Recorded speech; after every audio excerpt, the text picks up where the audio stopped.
براني الباخي من الأمراض وكب من أنكر بي احترادي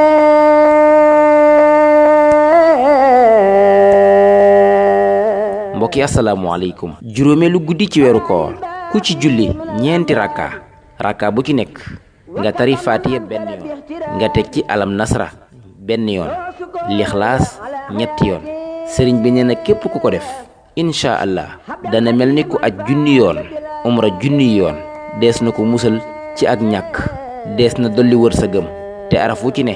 dees na ko ci bindal ñaari malaaka yuy far ay ñaawteefam di ko bindal aw yiw dees na ko ci yëkkatil ay daraja ba bés bay dellu si waat déwén te bu faatoo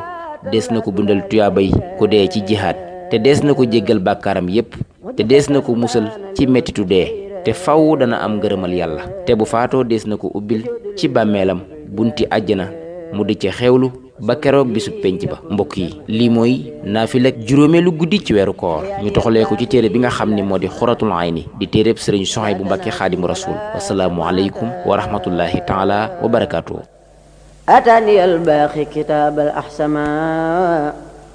ولا ألاغي كل من تعسما عني جزا والدتي والوالدة خيرا كثيرا لا يزال خالدا